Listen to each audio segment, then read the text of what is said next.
Hello दोस्तों, स्वागत है हमारे नए वीडियो में। आज की वीडियो में हम लोग एक कॉमेडी ड्रामा मूवी को एक्सप्लेन करने वाले हैं और इस मूवी का नाम है एस वेंचुरा।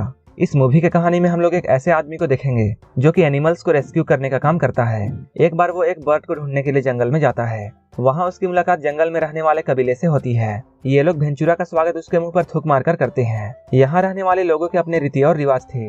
वेंचुरा उनके साथ कैसे रहता है और वो यहाँ क्या क्या करता है, ये हम इस वीडियो में आगे देखेंगे। तो चलिए इस मूवी को शुरू करते हैं।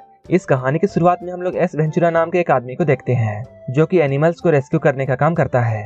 वो एक रकून को रेस्क्यू करने के लिए पहाड़ पर चढ़ रहा होता है, लेकिन वो चढ़ते हुए एक पक्षी के बच्चे को देखता है जो कि बहुत भूखी थी। इसके बाद वेंचुरा अपने पेट से खाना निकालकर उसे खिलाता है। इसके बाद वो किसी तरह पहाड़ पर चढ़ जाता है जब वो रकून को रेस्क्यू कर रहा होता है, लेकिन तभी रकून जिस रस्सी से बंधा होता है वो वेंचुरा से छूट जाता है और वो रकून नीचे की तरफ गिरने लगता है और वो नीचे गिरकर मारा जाता है। ये देखकर वेंचुरा बहुत उदास हो जाता है।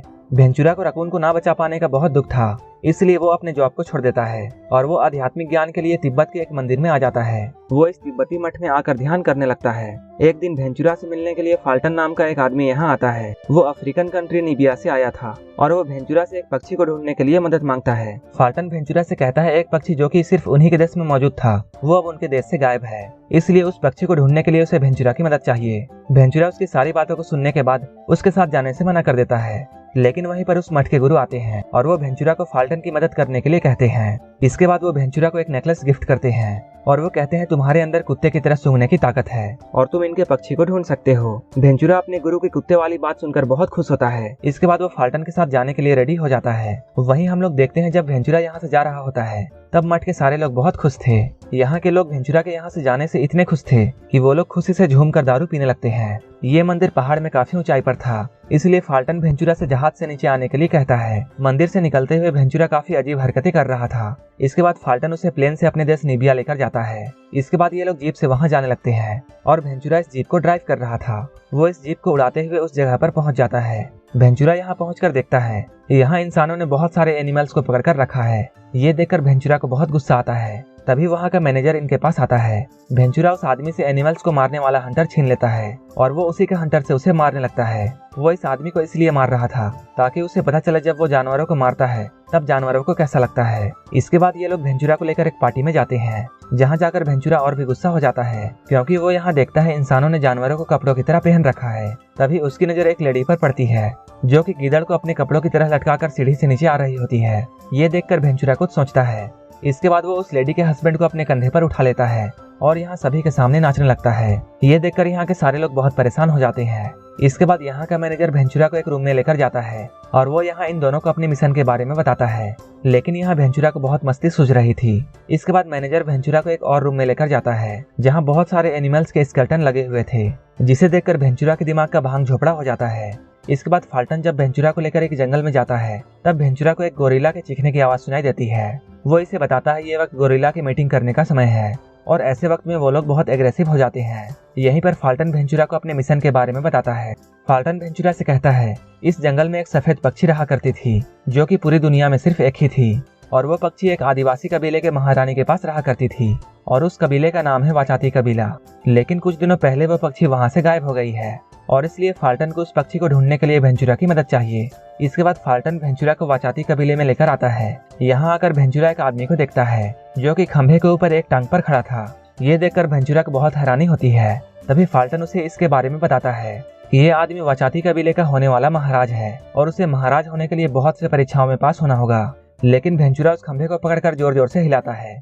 इसके बाद फाल्टन वेंचुरा को लेकर उस कबीले के महाराज के पास जाता है। यहाँ महाराज इन दोनों के मुंह पर थूकते हैं और वो इनके मुंह पर थूक कर इनका स्वागत करते हैं। इस कबीले के लोग जब भी किसी पर प्यार जताते थे तब ये लोग उसके मुंह पर थूकते थे। थोड़ी देर बाद महाराज का बेटा जिसका नाम हुटा था वो वेंचुरा के पास आता है। इसके बाद वो भी वेंचुरा के मुंह पर थूक कर उसका स्वागत करता है। रात में लीडर का बेटा उन दोनों को एक गुफा में लेकर जाता है, लेकिन थोड़ी ही देर बाद वेंचुरा वहाँ से चीखते हुए बाहर आता है क्योंकि उसके पीछे बहुत सारे चमगादड़ पड़ चुके थे।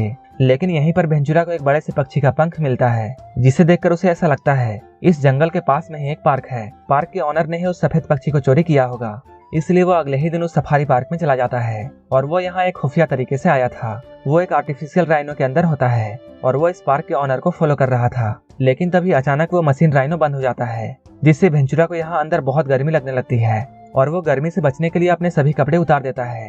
तभी वेंचुरा को उसके अंदर से एक हॉल नजर आता है और वो उस हॉल से बाहर आने की कोशिश करता है।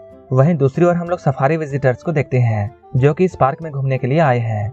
वो लोग इस राइनो के पीछे से वेंचुरा को निकलते हुए देखते हैं। उसे देखकर इन लोगों को ऐसा लगता है जैसे राइनो एक इंसानी बच्चे को जन्म दे रही है।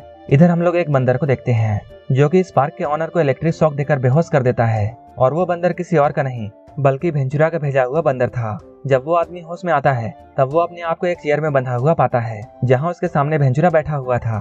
वेंचुरा उसे अपने अजीब तरीके से टॉर्चर करता है और उससे वो उस सफेद पक्षी के बारे में पूछता है। पार्क का ऑनर वेंचुरा को बताता है उसने उस सफेद पक्षी को लाने के लिए एक आदमी को पैसे दिए थे, लेकिन जब वो उस पक्षी को ला रहा था तब रास्ते में ही वो बर्ड अचानक गायब हो गया और अब इस आदमी के पास भी वो पक्षी नहीं था। इसके बाद वेंचुरा उस पक्षी को ढूंढने के लिए जंगल में भटक रहा होता है, लेकिन तभी डांट से कोई उस पर हमला कर देता है जिससे वेंचुरा वहीं पर बेहोश हो जाता है। लेकिन जब उसे होश आता है वो अचाती कबीले के महारानी को अपने पास देखता है जहाँ फाल्टन भी उसके साथ मौजूद था और वो इन लोगों से कहता है इस डांट को दूसरे कबीले के लोगों ने चलाया है और उनके कबीले का नाम भूल भुलैया है। अगले दिन वेंचुरा होटा के साथ उस भूल भुलैया कबीले में जाता है।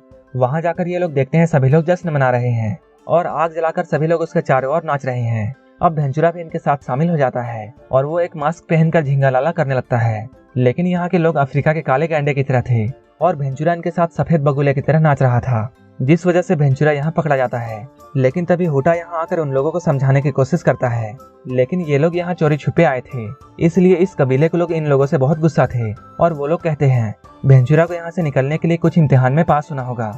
अगर वो अपने एग्जाम में पास नहीं होता है तब उसे उल्टा लटकाकर पीटा जाएगा। इसके बाद वेंचुरा का इम्तिहान शुरू होता है और वो एक एक करके अपने एग्जाम में पास होने लगता है। लेकिन वेंचुरा का अभी आखिरी एग्जाम बाकी था जिसमें उसे यहाँ के एक आदमी को लड़ाई में हराना था। उसकी लड़ाई एक कल्लू से होने वाली थी और वो कल्लू दास उसकी तरफ भाला फेंक कर मारता है जो कि सीधा जाकर वेंचुरा के एक पैर में लग जाता है। इसके बाद वो लड़ाई के लिए होटा से एक भाला मांगता है। होटा उसके तरफ जल्दी से एक भाला फेंकता है, लेकिन तभी वो भाला उसके दूसरे पैर में घुस जाता है। ये देखकर कबीले के लोग बहुत एंजॉय करते हैं और ये लोग जोर जोर से हंसते हैं। उसे पिटता हुआ देखकर इन लोगों को इतना मजा आता है कि ये लोग उसे माफ कर देते हैं और उसे यहाँ से जाने देते हैं।